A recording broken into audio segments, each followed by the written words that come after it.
All right, guys, we're on the back side of day 10 notes, and in number 3, it says use the graph of f of x at the left to determine the following information. So they want to know the domain, and as soon as I go to mark with my highlighter, I all of a sudden see some arrows. And as that arrow is pointing down, it is also still pointing to the left, and to the left is negative infinity.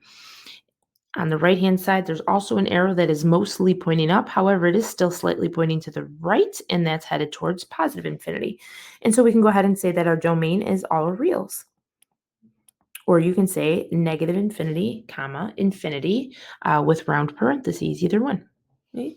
Our range, we're going to go ahead and mark off the bottom, but we can't because as it is, that is an arrow, it's going down. There is no bottom boundary line, and the same thing as it is heading up.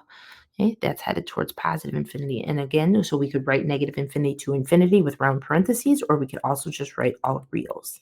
It is hitting all real y values. Oops, I forgot the S on reals. Okay.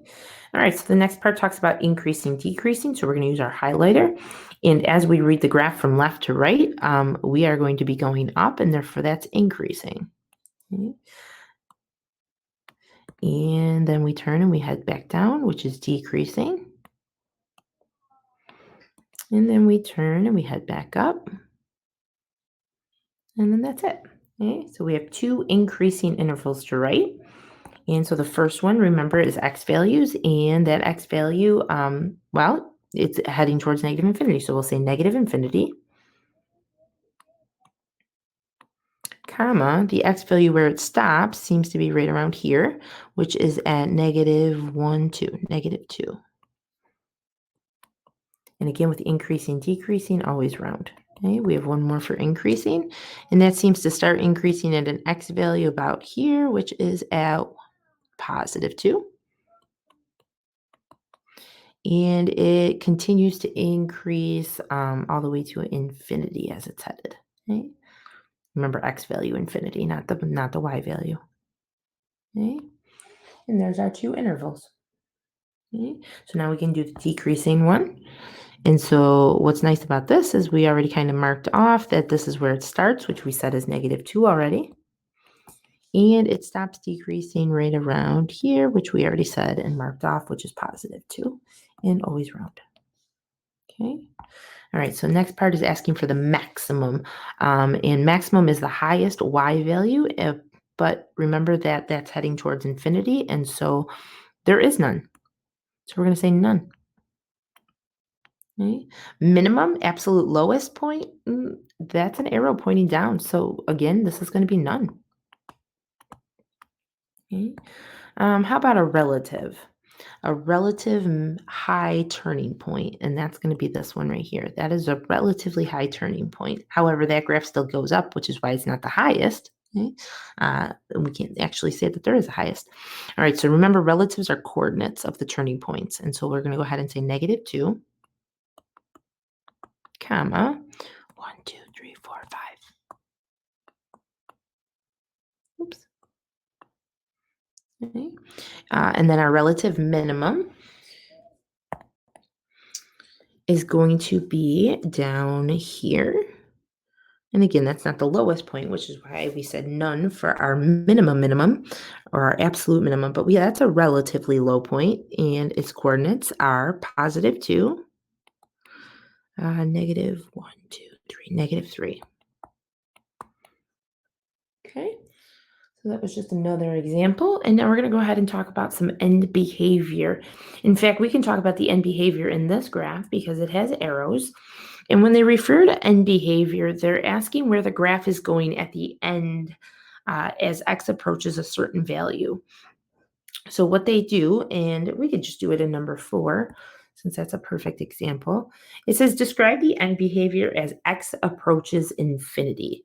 So as your x is approaching infinity, which we know infinity is on the right-hand side here. So we're looking at this end, and as we look at that end, we know that that end is heading down. And as it goes down, we know it's heading towards negative infinity. And so we could go ahead and say, that as x approaches infinity, f of x is approaching negative infinity. Okay. All right. On the other one, they're also asking us as x approaches negative infinity. So on your x-axis, negative infinity is over here. Okay? Therefore, they're asking about this end. And that end is pointing up, and we can say that end is pointing up. It's headed towards positive infinity. So we're going to go ahead and say as x approaches negative infinity, f of x is approaching infinity. And that's end behavior. Super easy. Okay? It's just basically telling where it's going. Okay? So we will go back and try number 5, and that's our last one. All right, guys, so in number 5, we are going to go ahead and skip most of this, but I do want to go ahead and look at this end behavior that we just learned.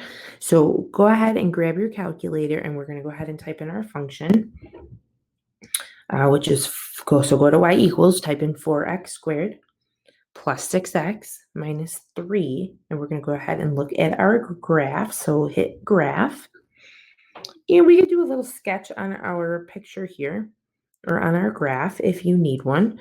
Let's see, what is that? Negative 1, 2, 3, 4, 5. So 1, 2, 3, 4, 5. It looks to be as if it turns somewhere around here. So it looks, we got a parabola, okay? And it kind of looks something like that, okay? That's just a sketch. I didn't graph any points or anything like that, like we did on the first one, because we're just really interested in this end behavior. And so what this says is as x approaches infinity. So remember, infinity on the x-axis is on this side. And so we're looking at that end. And if you think about where that end is going or what it's approaching infinity. And so as x approaches infinity, f of x is also approaching infinity. Okay. On the other side, it says as x approaches negative infinity, and on the x-axis, negative infinity is on this side. And as f of x will be approaching, well, let's see, what is that end doing? Well, it's also going up, and therefore up is heading towards positive infinity. So as x approaches negative infinity, f of x is approaching infinity. Okay, so notice that their end behavior is the same because both ends are doing the same thing. Okay, so hopefully that helps, and that will be the end of Unit 3. All right, see you guys later.